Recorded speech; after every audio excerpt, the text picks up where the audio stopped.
Okay, so I want to do one on avocado on toast, actually.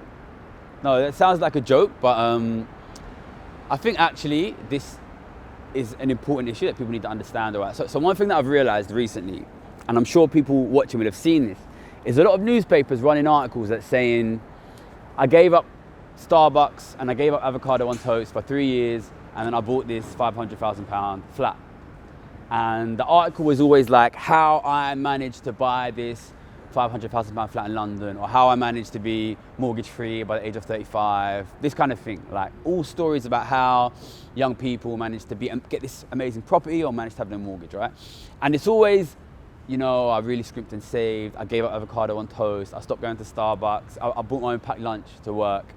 And then if you read these articles, and I promise you, go and read through them, you will always see about 2/3 of the way down, they just slipped in, and then, you know, I used that money plus 200 grand, which I borrowed from my mum. And then I bought this property. And it's always like, wait a minute. So you stopped eating avocado toast but also you got 200 grand from your mum. And I think this is important for a couple of reasons. Firstly, because one thing that I see amongst my friendship group, right? Like I went to a grammar school and then I went to like elite universities. So I know some people from pretty well-off families, but I also know some people from families that are poor or not well-off, right? And what I see is the kids from well-off families buy properties and they get a gift from their parents. You know, it might be 50 grand, it might be 150 grand, it might be 250 grand, right? Because that's what you need to be able to buy a property in London nowadays, or in a lot of cities, you know what I mean?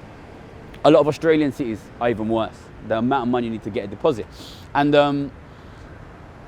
then my kids from, my mates from poorer families, they see other people buying property and there's no way they can do it because they can't get the deposit, and they don't understand how are these guys able to buy property and I'm not. And the reason is because increasingly the only way to get property nowadays is to get a massive gift from your parents, and people from poor families don't see that. So the first thing I want to do is open this up, because these newspapers give a misleading idea that if you just worked a little harder, if you just saved a little more, you can get a property. But the reality, if you look in these articles, is it's almost impossible in many places without a massive gift from your parents. So if there are people out there who are watching, feeling bad, like I can't afford property, it's not what these articles are saying. The truth is, realistically, if you're from the wrong family nowadays, it's almost impossible to get property.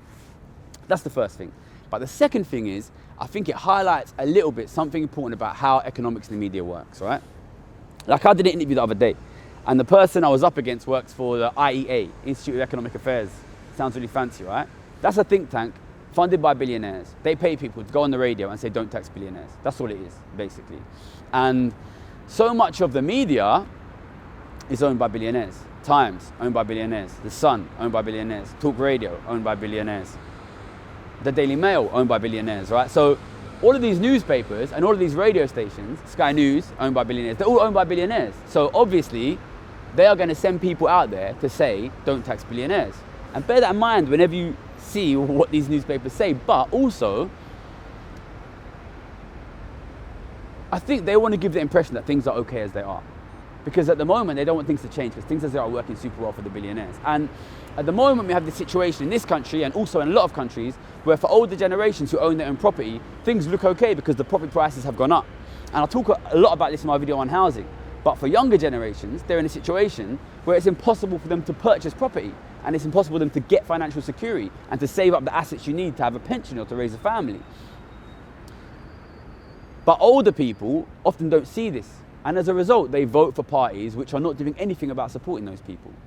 But if they knew, I think if a lot of older people realised how difficult the situation was for younger generations, they would vote against it. But the newspapers tell them, oh, it's okay.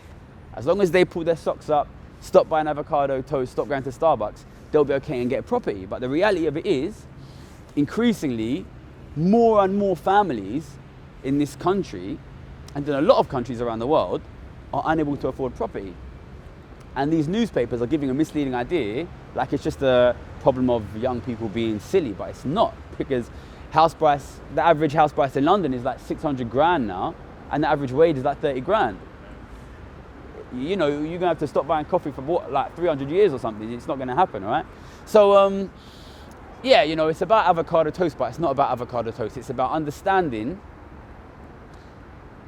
that very rich people spend a lot of money to give you these ideas about economics, and understanding that a lot of the economic messages we receive are biased, and that often they're designed to stop you from pushing back, because the system as it is working really, really well for the super rich.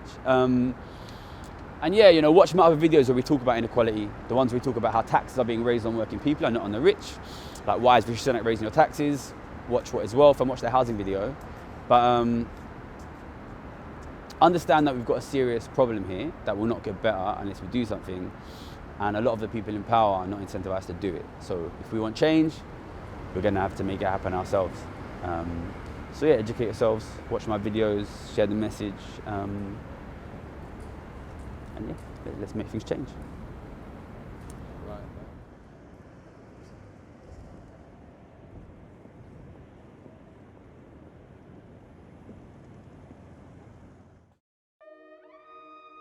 So it's intentionally designed, national insurance, so that very rich people pay a very low percent.